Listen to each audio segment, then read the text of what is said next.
Well, I'm going to introduce Cindy, who needs no introduction with this group here. That Thank you, Cindy, for being our guest speaker here with the ORHPA.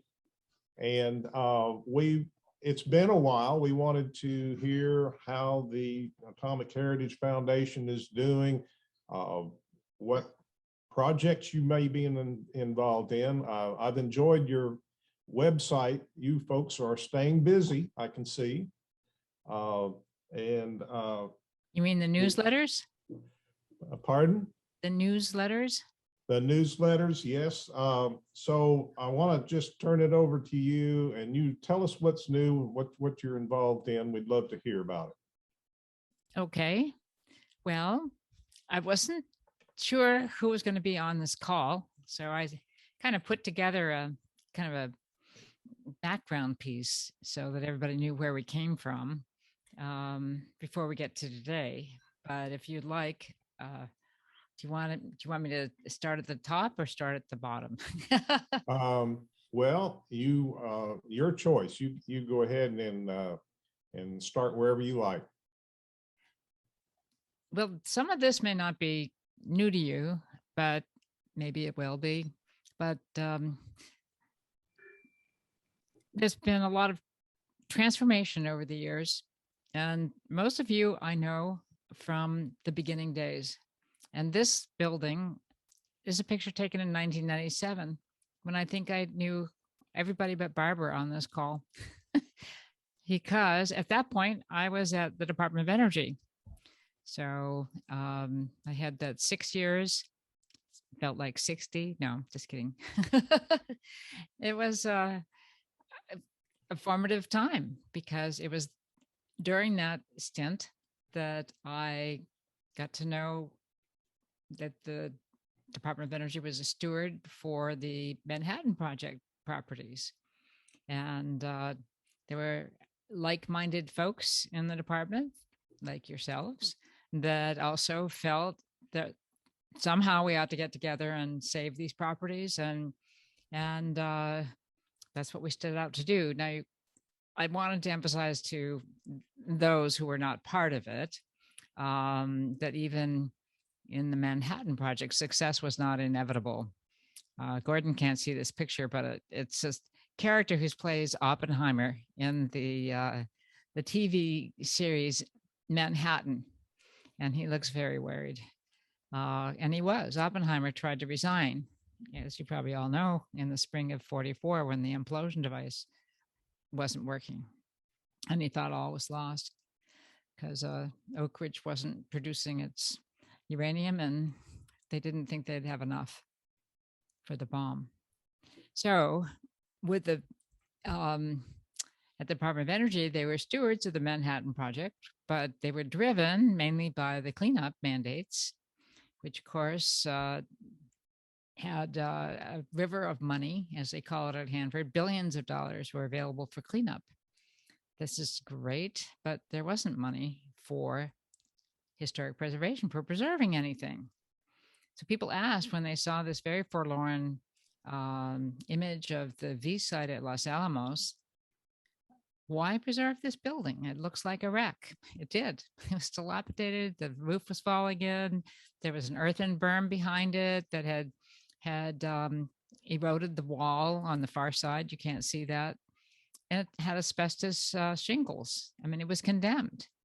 They thought it might have highly enriched uranium in the pipes. It turned out to be not the case, but it also was suspected of having hantavirus, which is something you can eliminate with Lysol, but it was enough for the state of New Mexico's historic preservation people to go right along with a laboratory. They said it's contaminated. Well, it must be radioactive, must be terrible. So it was on the list to be taken down. And I turned to Richard Rhodes, whose Making of the Atomic Bomb had come out in 1986. So it had been around for almost 7-8 years, already won the Pulitzer. And he jumped right on this. He said, "We preserve what we value of the physical past because it specifically embodies our human social, and political past. I mean, he did a lot of research to try to figure out what are the philosophical underpinnings of historic preservation. And I think that's very well put. It's like a wedding ring. You know, it means more than a band of gold. It means a union of two people. It's much more meaningful than just a physical metal. At any rate, we were able to get the Advisory Council for Historic Preservation to come out to the V site to take a look. This is in November 1997. It turned out that the executive director, John Fowler, was at law school with my husband. So I'd known him, and I just called, hey, John, what do we do? So he said, well, our council is supposed to be in Santa Fe in November. We'll just tack a day on and take a look, which was wonderful. It made a huge difference. The laboratory showed them the sites, and everybody looks very young in this photo. I guess most of these people are from Los Alamos. I'm sure Skip Gosling is here somewhere that you'd all recognize. At any rate, the laboratory was a little sheepish. They said, all right, you think it's significant. I mean, the keeper of the National Register, Carol Schultz, at the time was there. She said, these are not only National Register properties, these are National Landmark properties, and I would dare to say World Heritage Site caliber, because they're significant to not just US, but to world history. So we had those kinds of affidavits, and the lab said, well, that's all well and good, but our money is for stockpile stewardship and cleanup. You got to find new money. So yeah, actually one architect from San Francisco said these buildings are monumental in their lack of monumentality. This is a guy named Bruce Judd, who, as it turned out, had both his parents worked at Los Alamos. I mean, it was just coincidental, but he had a real affinity for the buildings. So, at any rate, it was on the list of the 11 most endangered places in New Mexico. We did everything we could to try to get some political capital on this. And I guess you all know about the White House Millennial Grants that then First Lady Hillary Clinton had championed, and Congress set aside $30 million to celebrate the millennium by preserving some of our treasures. So the program is called Save America's Treasures.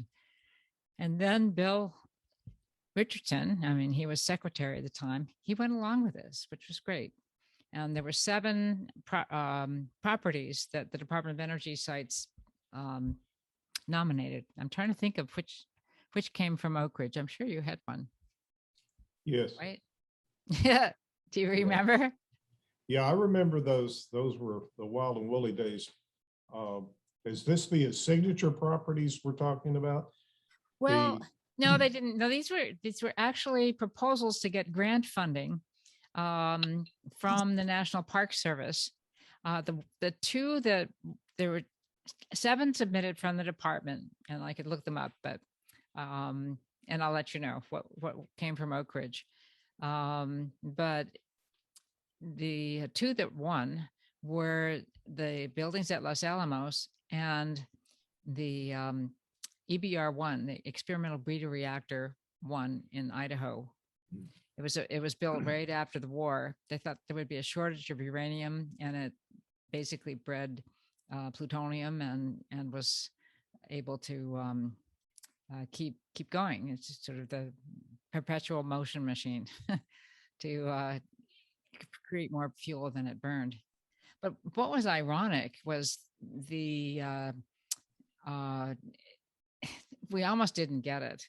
The Park Service said, these buildings aren't worth much. There's no imprimatur of, they're not National Register properties.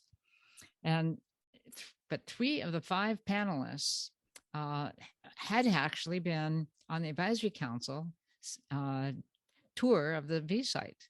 So they sat down at the table and said, where are the V site application? So the Park Service had to pull it out of the trash. And it got saved. There's the EBR1. But that left a conundrum because the Department of Energy got $1,000,002 in matching, but it was matching funds.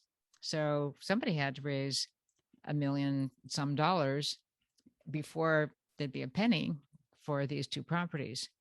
So it happened to coincide when I was offered an early out buyout. I had all the numbers for that. And I thought, well, why not? I'll go do this for a year. That'll be a nice transition to my next job.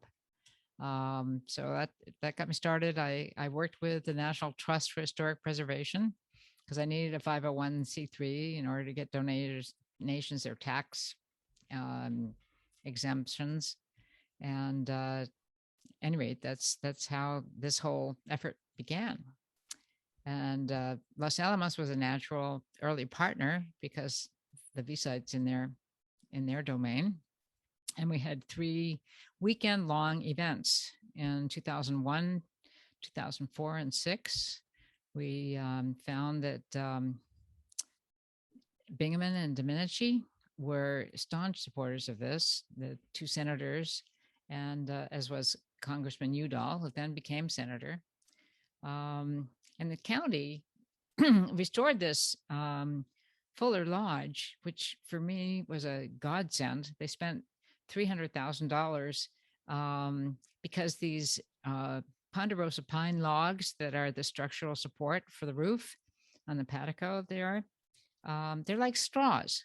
So when it rained, the water would just be siphoned up the length of that wood, and it was rotting. So they had a very expensive restoration project, and they actually dug down to make more of a lip between, or a couple of steps between the logs and the rain and the outside.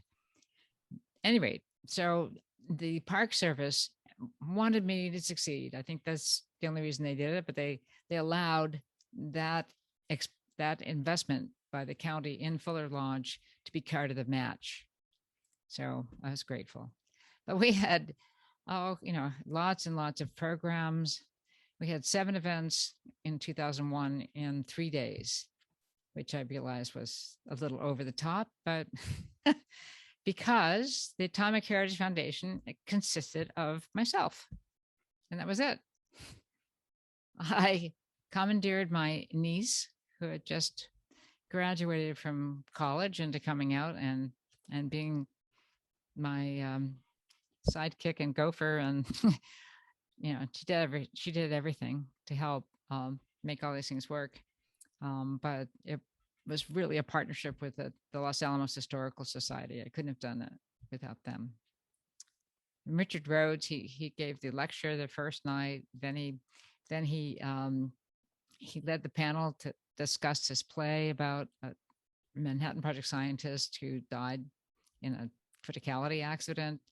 And then he helped moderate the symposium on Sunday. So he really did sing for his supper. It was great. Anyway, so we had another symposium the next year in Washington, D.C., and C-SPAN came. And somebody in Singapore saw it and said, gee, can we publish that? That's World Scientific. Said, we'd like to publish the proceedings. Fortunately, I asked for written copies of people's remarks. So I was able to give them a draft, and it's now a volume. In fact, I was able to use the back end of the book to publish the first report on what Manhattan Project properties should be preserved. So anyway, that's getting ahead of myself, but that was the report to Congress. There's a lot of serendipity in the way things came together for this project. and I may have told the story. It's a little apocryphal in that because I live in Washington, as we know, it's easy to take the red line right up to the doorstep of the Senate office buildings. So that was a very easy thing to do at like 5:30 at night after people had, were winding up, and or at least the staff that guarded the clerks of the Appropriation Committee were gone. Because I knocked on the door of the Senate Appropriations Committee clerk, and he looked up and he said, "Well, what do you want?" And I said, "Just 2 minutes. I want to say we've got this Manhattan project, and there are properties that need to be preserved. They're very important." And he said, "Okay, how much do you need?" And that was the whole. That's all the persuasion he needed. He said, "How much do you need?" So I wasn't quite expecting such a reception. I said, "Well, 2.5 million." And he said, "Well, where should we take it?" And having worked on the budget for 6 years, I knew, kind of the strong parts of the budget and those parts that weren't very strongly defended. And I said, "Oh, field management." So at any rate, he took his pencil and put in 2.5 million. It didn't last.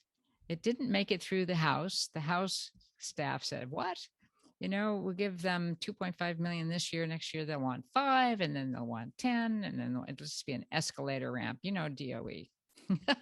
These programs. So they compromised and they said, "We need to know how much this preservation program is going to cost. What are the properties? And, how much is it going to cost to preserve those that should be preserved?" So that turned into $250,000 for the Atomic Heritage Foundation.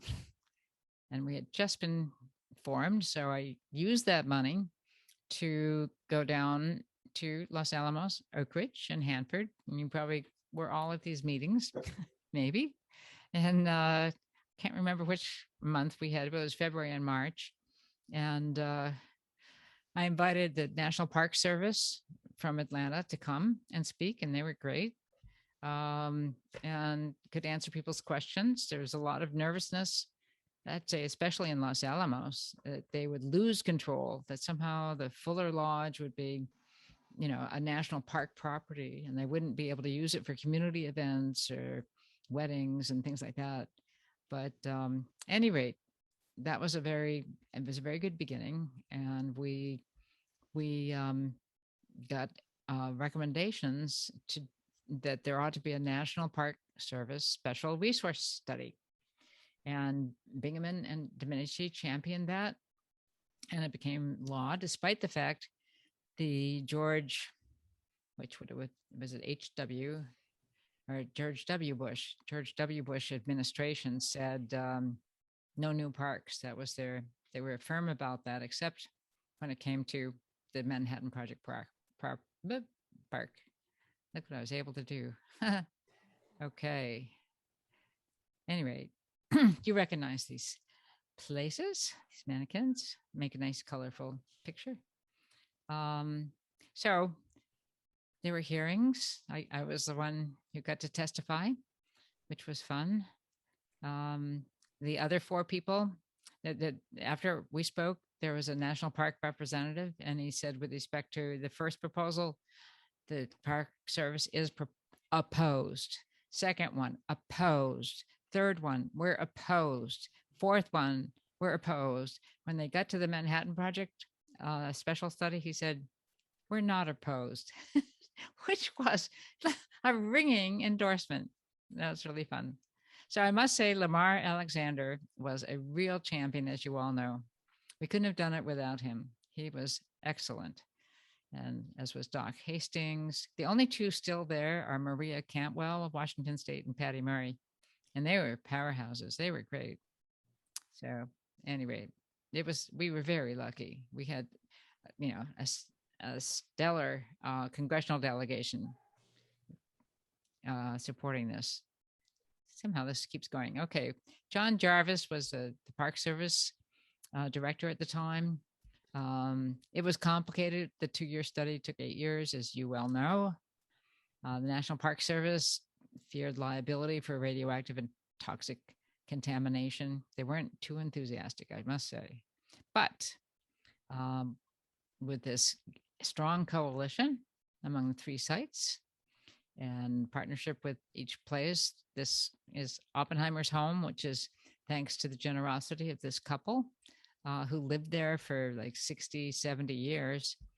They entered into a trust agreement, and now the Los Alamos Historical Society owns the house, and it will be, they both are deceased, and it will be opened in a year or 2.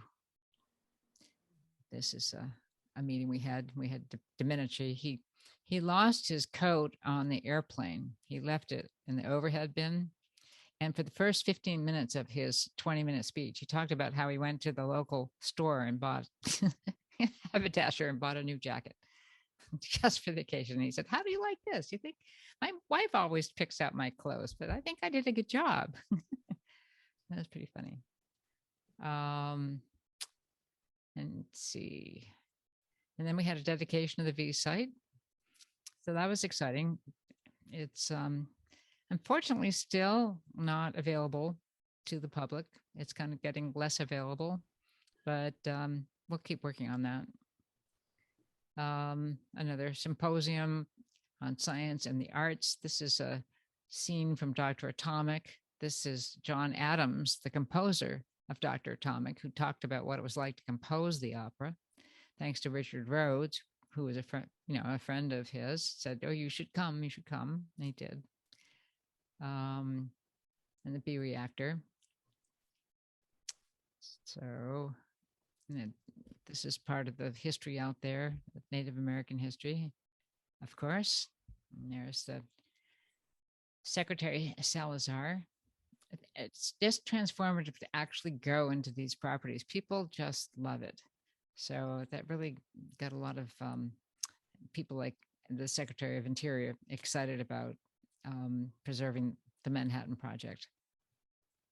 So we just need to, but then of course there's preservation of the K-25, which here's our champion bill, and lunch on the lawn. How many of you went to lunch on the lawn? Can't remember what year that was. But we had a big tent. We had 250 people on the lawn of the K-25. We had tour buses. It was really fun. But of course, we lost the K-25. But now we had a K-25 History Center. And if you can see the man on the right, I somehow caught Gordon Fee going in. This was opening day in the rain. But anyway. And then that is Atomic Heritage Foundation has invested a lot in is trying to preserve the oral histories. So that's Rose Beta. She was 97 when she finally agreed to let me interview her. And it's a fabulous interview because she talks a lot about her childhood in Germany and other things that are very personal. It was wonderful. This is another man he lives in Washington, D.C., or he was a great advocate for educating young people about the Manhattan Project. And this is James Ford. He was a 17-year-old when he worked on the Manhattan Project in New York City. He was part of the work of the Kellogg's Foundation, or the Kellogg's Company, along with Columbia University to kind of figure out how to develop the gaseous diffusion process. So he was involved in testing the tubes and the holes. He didn't know what he was working on. He's 17, but he's a great guy. He lives in Raleigh, Durham. Anyway, so all of this is on the Voices of the Manhattan Project website, which I know you're all familiar with, I hope. And then the other thing we developed was this Ranger in Your Pocket series. So you can use your cell phone to access 250 different short documentaries about different sites, Manhattan Project sites, as well as some things in Chicago and other places, and some cross-cutting issues like innovation. It's quite a bit on Oak Ridge. We did one on Oak Ridge innovations. That was one of our last things we did. That sort of brings it up to date. And then these are some of the pictures of the screenshots of the Ranger for Dr. Atomic and the Trinity site. And then we produced, as you know, a series of guides. This is the last one we updated in 2019 that New Mexico, we'd run out of copy and we updated it. So they're now sort of all updated. And then the editor for the anthology that we published in 2007 said, would you like to do it a 2000 what? 15 edition? Was it 15 or 20? 2020 edition. That would be the 75th anniversary. So that came out in the middle of COVID, but it was fun to do. And this is always my theme, to talk about how the Manhattan Project was a great work of collaboration, but that is true of what's been accomplished with respect to this Manhattan Project preservation effort, as you all know. And we're very fortunate to have our bipartisan, bicameral support in Congress. This is Martin Heinrich from New Mexico, who took Domenici's seat, and Doc Hastings of Hanford. He led the effort at the end, get the House behind it. Anyway, it was wonderful. As I mentioned, Senator Alexander was always one of my favorite senators. And we couldn't have done it without our partners at the National Parks Conservation Association and the National Trust. The two of them had, they knew everybody's cell phone, and they really knew how to get to the members. And they had a, army of staff and friends who could be unleashed to help work on legislation, which they did. They were both great. And then, of course, ECA. So this was an anniversary presentation. That was Moniz and Sally Jewell shaking hands. Anyway, it's almost, it's over 6 years old now. So what have we been doing? What are we doing now? I did have a chat with Chris Kirby recently, and the Park Service is getting hopefully some more money, something like $500 million that will help shore up the staff. As you know, Chris has struggled, and she's the superintendent, lives in or operates out of Denver office, but she's been shorthanded. She's hoping to get a site manager for Los Alamos. That's sort of her number one priority. Right now, they have a very talented young environmental specialist, education specialist, I should say, but she's very junior, and they hope to get somebody more senior there if they can afford it.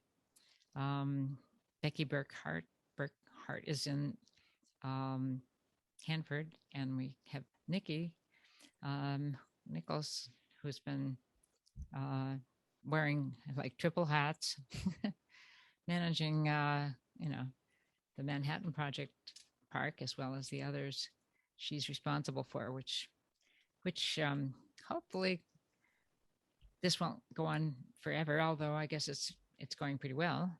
It's so hard with COVID when things have to be closed. I mean, maybe it's not so dire in Oak Ridge, but it certainly is for the B Reactor Museum Association, who can't open the B Reactor for two plus years. At least you have your new museum that's open and available, and AMSI and the K-25 History Center. So at any rate, it's not where we'd want to be in 6 years, but that's where we are. And it's not a reflection on anybody failing to do the job. It's just between the Trump administration, which didn't want to fund the Park Service terribly, and the recovery from COVID closures. Well, it'll take a while, but I think in the end it'll be very successful. We have in every crisis there's an opportunity. So I guess I should back up and say, if those of you may not know, in June of 2019, we closed the offices in Washington that we operated out of for nearly 17 years. It was a kind of a perfect storm. We had gotten, our goal was to get a Manhattan Project Park established, and that happened, and to get these websites up and running and viable. The last year, we put a couple of dozen more oral histories up, for a total of 600 of them.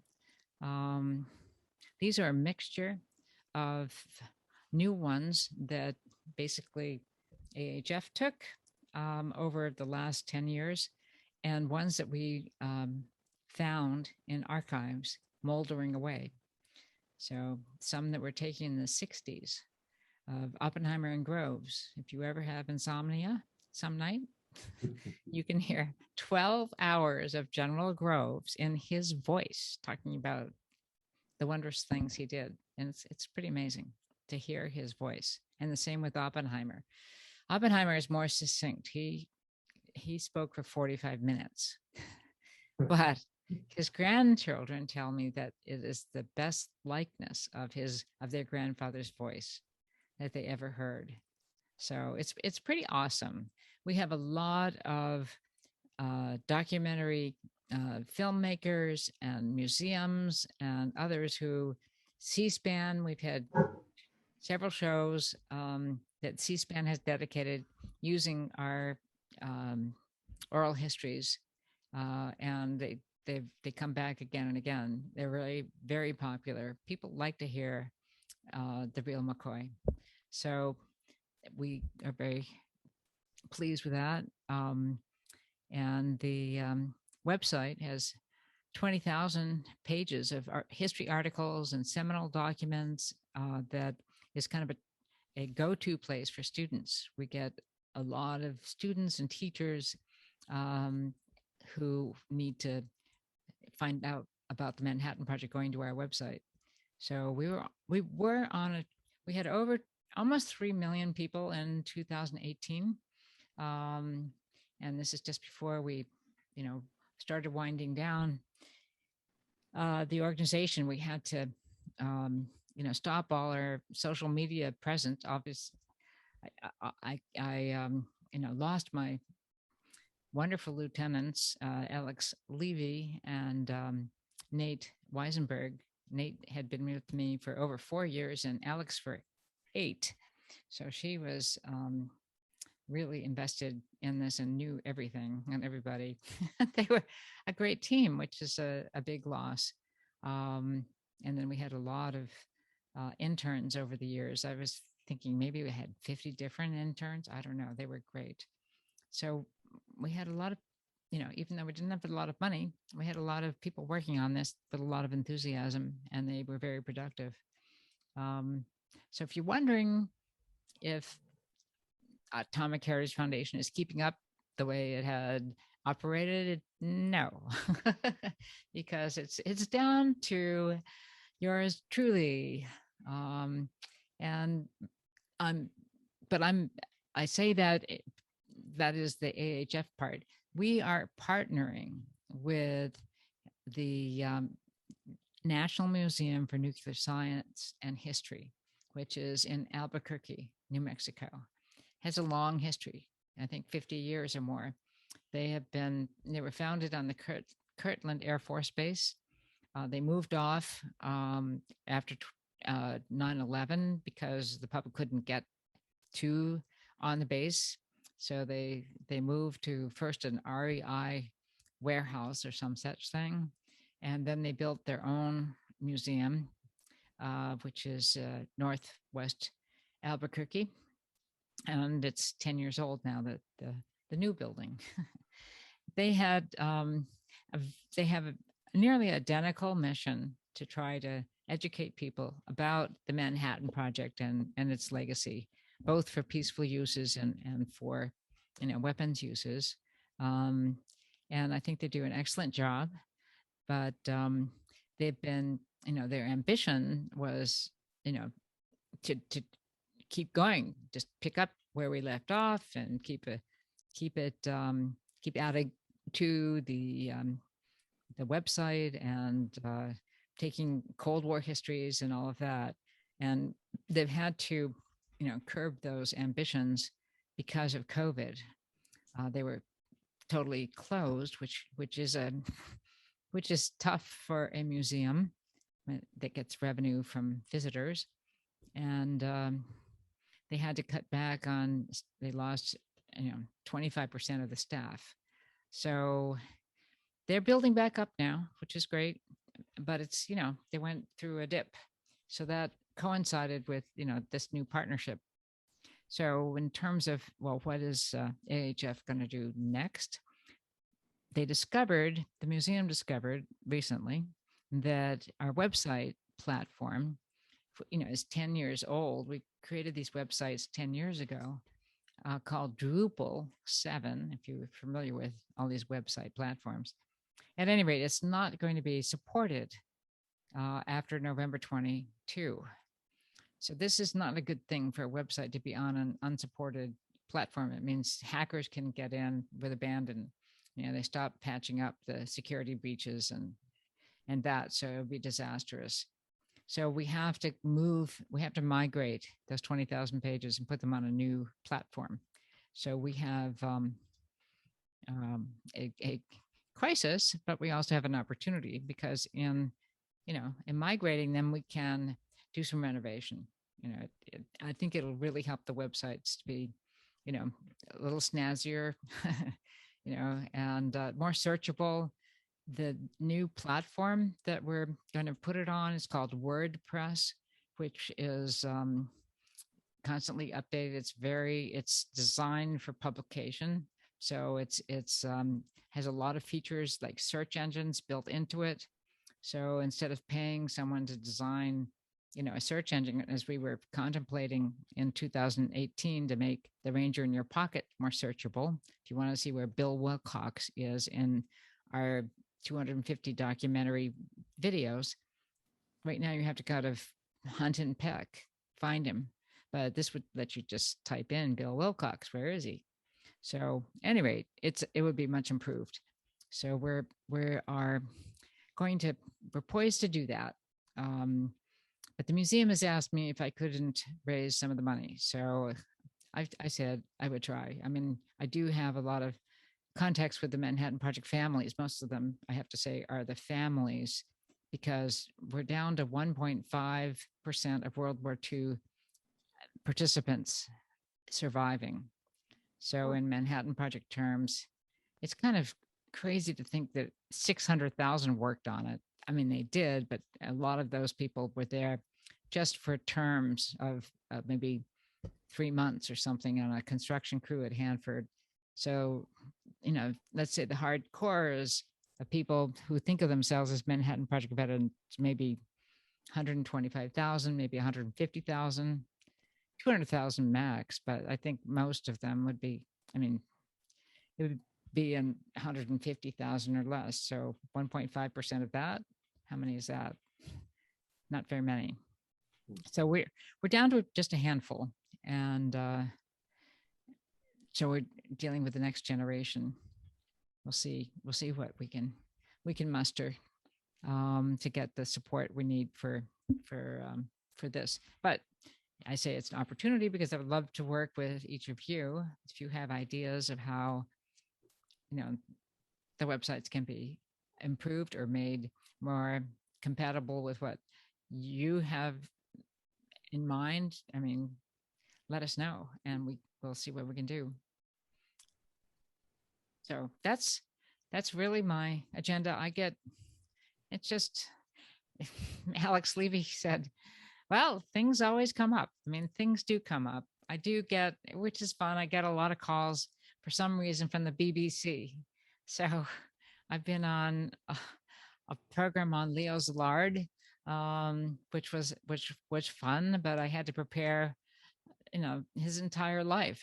They gave me 50 questions I had to be ready to answer, and they had like 3 or 4 people, like including his biographer Bill Lanowit, who knows all this without having to open a book. But it was a lot of work to get ready for that. But anyway, it's been fun.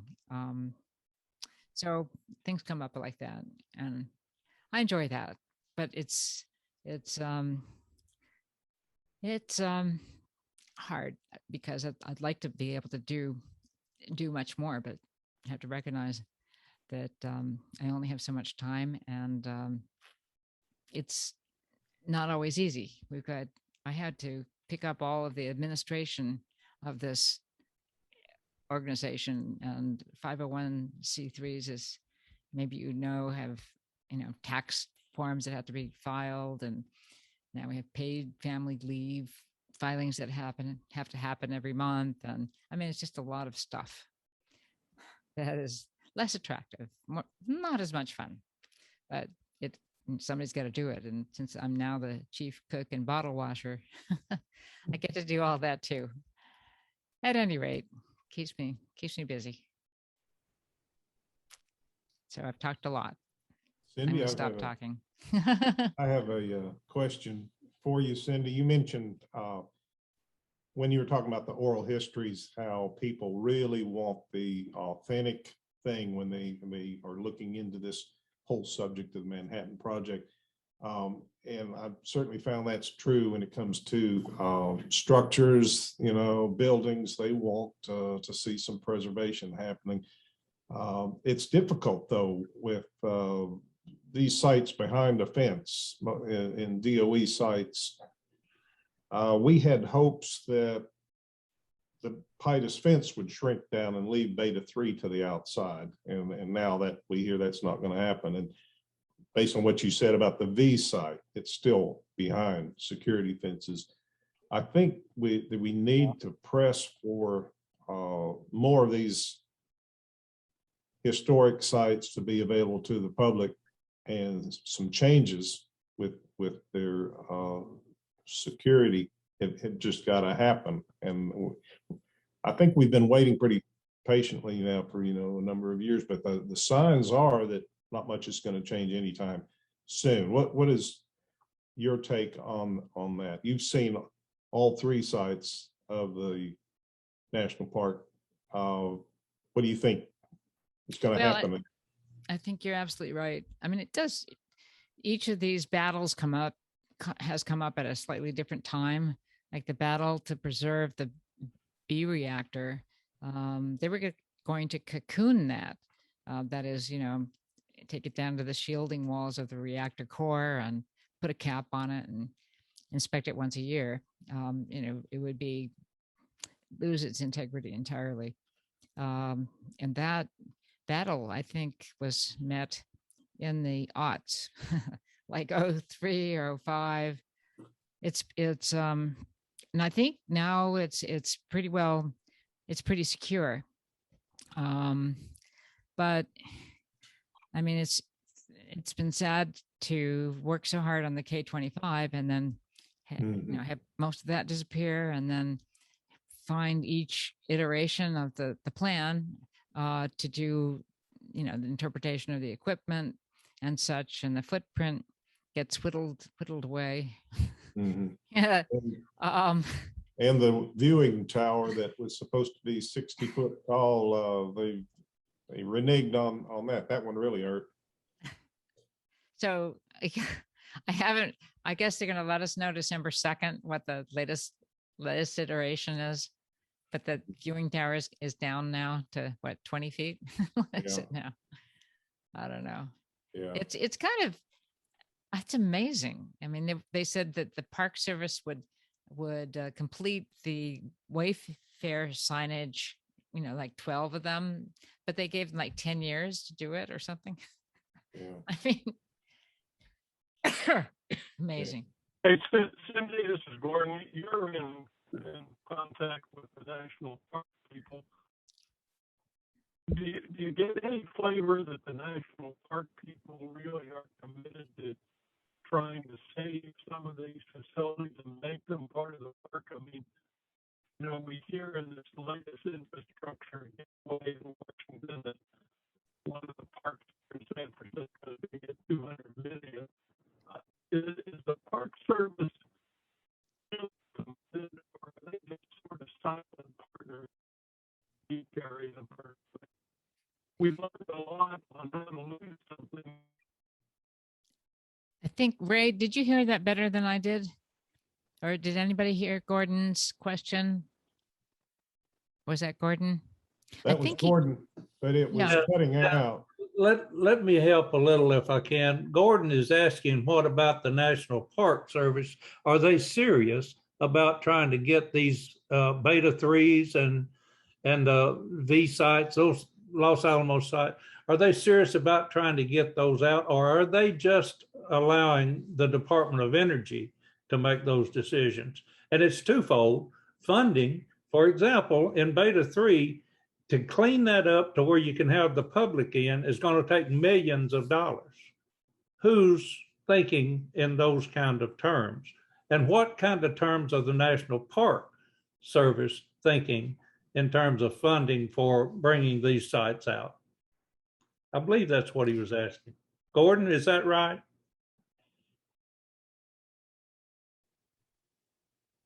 I think we lost him completely. Well, it's a good question. I'll answer it anyway, because I did ask Chris Kirby. Chris Kirby. Tracy Adkins is the one in DOE, but Chris is the department or the superintendent, yes. Yeah, the superintendent of the park. So she's National Park Service. And it's quite clear that from her perspective, it's not the National Park Service's role to be pushing the Department of Energy and to try to tell them what they should do. So they are not taking a strong advocacy role with respect to opening anytime soon to let people see the V site, for example. It's a little infuriating because we are hoping that they would nudge them along and that we would have more opportunity for visitors to actually see these properties, especially after all the effort to restore them. I can understand. It's just easier to say no. I've been in DOE for 6 years. I know that, and it's not just DOE, it's any organization. It's easier to say no than to say yes. I'll find a way. So I think what we need to do is someone disagree? No, I'm muted them. It's okay. Go ahead. Okay. So I think that, I guess it's just ticklish for the Park Service to take this on. They're taking on a lot of things. So they're, I guess, not feeling this is something that they're going to push hard on. The other interesting thing I want to mention about the Park Service, my conversation with Chris, was that they are taking very seriously the input they're getting from these stakeholder groups they're meeting with. They're looking, they've had 3 around the country, I guess all on Zoom, I think, or maybe there were some in person, but trying to tease out what themes, how do people feel about the Manhattan Project and so forth. And they are really kind of leaning toward focusing on the communities. So the stories of the communities and the people who live there and work there, and the people who were forced to leave their homes and farms and stuff during the war. So that's kind of the story, which is, of course, much more accessible to the extent anybody's still around to be able to tell the stories. I guess succeeding generations can tell their stories of their families. But that's good thing we've invested all this time putting together, these oral histories of the people that were the scientists and engineers and chemists and Calitron girls and the like, who can tell what happened in the working world and among those who actually were there at World War II working on the Manhattan Project, because I think they're picking up signals from downwinders, from people who have been affected by the Manhattan Project more than being as participants. So in a way, it's complementary, but it's, I don't know. I was a little, again, I don't want to read too much into it, but that's what she was saying that they've been focusing on. So Cindy, I think that's understandable because of their inability to really deal with the technology. It's good that some of that has already been preserved. What you've done in the oral histories is outstanding because they will draw on that. In fact, they already have. They've made some short videos and they draw in some of the oral histories when they do that. They understand what people are interested in, and they cater to that. That's why they're using these stakeholder meetings to try to learn what it is the public would like to know about the Manhattan Project. You realize that back when we actually created or established the park in November 2015, we had a scholars roundtable that established some 10 or 12 main themes for the park to focus on. And then they created a management plan. Those things are still intact and still being moved forward. They're picking out the ones that I think what they're doing is picking out the ones that will attract the attention of the public. And I think that's appropriate. We need to get a groundswell of people who are interested in visiting our park in the 3 locations. And obviously the beta 3s, the V site, those are important elements to eventually bring out. But what they're focusing on right now is virtual tours of those sites as a transition. And I realize we may never see the actual physical access like Mick is wanting. It may take years to get there, but if we can preserve those facilities, and one way to do that is get them designated as National Historic Landmarks, I think that's something that we need to be driving toward, is to get that recognition for these facilities, and hope that in the future, they will eventually be able to be accessed by the public. I know that building 9731 at Y12 is very close to being prepared to where the public can have access to it. And I'm very hopeful about the future, even at Los Alamos. And I've toured all of those sites in Los Alamos. I know what they're like, and I understand why they're not available to the public, but I believe they will be. I just think that we have to figure the way to keep the pressure on that it's that important to do. And what you've done in laying the groundwork over these years has been very helpful in that. Absolutely, Cindy. Whenever we give tours through the History Museum, one of the things I always say is, well, our very first exhibit is right over here, the General Groves exhibit done by the Atomic Heritage Foundation, and so you get mentioned on a regular basis. But we can't thank you enough for helping get that national park established. It's just when many people said it would not happen, and in fact, you mentioned Lamar Alexander. I thought early on, wasn't he very doubtful? Didn't he have to have some convincing before he became a strong supporter? Yes, he's a cautious guy. but he got interested. He actually read the anthology when it came out. And he handed it to Bingham and said, "You got to read this." It was it was terrific. He was a very cerebral guy. He did his homework. It was really refreshing that he got into it. He liked it. And as long as we could make it, kind of practical. I mean, wasn't he the one who made possible the History Center, the 20 million. Mm-hmm. He was on the Appropriations Committee. That really helps. Yeah. And I would say, while we're talking about appropriations, just reading the paper today, all of the things that are going into the, big build better now. There's a lot of room. I don't know if Oak Ridge has got a hand in there, but you had the right access. I don't know where you stand these days. We don't have Lamar anymore, but we still have some that we can call on, and I think we are working those issues as best we can. Any insights you have, we would sure appreciate it, though. So keep reading.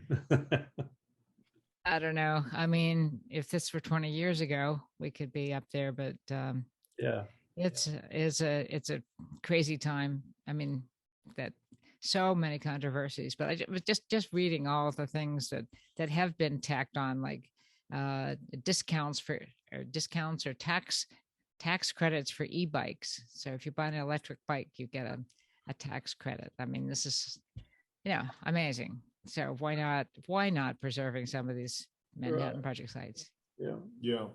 Well, one other thing, you were in the slides that you prepared, and you were going way back to the 1990s. And I can remember when they were talking about all the demolition that had to occur of these old sites no longer needed. And they had money for demolition, but they claimed they had no money for preservation. But we've had to educate over and over managers that if you've got money to demolish, you've got to slice off a small percentage of that to comply with the National Historic Preservation Act. It says that you must tell your history. Many people still don't have a grasp of that. Even if you can only do a little bit of preservation, or sometimes just an assessment, something has to be done in order to comply with that Section 106. And so as soon as we get someone educated on that, it seems like they leave and we have a new person to deal with. But that's wouldn't you say that's still one of our challenges, to say that that if they have money to demolish these, they have to use a portion of that to comply with the act. What that makes me remember too is the role that as soon as I come to remember her name, I forget it, but in 2014 or 2011, 2012, when everything was coming unhinged because the Park Service thought it was going to be just too contaminated, and they were not going to sign on for an agreement. And I guess she may have been the deputy administrator, Hispanic from Florida. I mean, Trias was her name. She was amazing because she went to OMB, because OMB, when it finally got up resolved between the Park Service and DOE, with DOE saying, all right, we'll be responsible for maintaining these in perpetuity, taking care of any radioactive releases and the like. And Park Service, you tell the America story. That's how we'll divide the roles. Still, OMB didn't want to sign off on this deal. And she sat down and said, well, what's your objection? And, he hemmed and hawed and said, too much money or something. He said, I'm a more loyal American than you are. I mean, she had been a citizen, I forgot what, Puerto Rico or, some other country. Well, that's not another country, but anyway, she was a naturalized citizen. And she just read the Riot Act. She said, "This I won't take." You know, you need people at the top You who do. really, really care. They've got to be people at the top to make it turn around. And I think I interviewed Tom Mason, who is now, he was Oak Ridge's Director. He's at Los director. Alamos now. Right, exactly. And he is brilliant. Yes, He's he is. And incredibly well-spoken. he understands our history. He can tell you, he can stand and talk to you about the graphite reactor without any notes and never miss a lick. I'll bet you he can talk about the Los Alamos sites now and never miss a lick. Sure. Tom Mason is great. It was fun to interview him. I interviewed him when he was in between jobs. He was at MITRE, I guess, and his it was like playing a jukebox. I mean, you could say, "Hey, I'm going to name this tune," and he would sing it perfectly. Sure. It's a wonderful interview.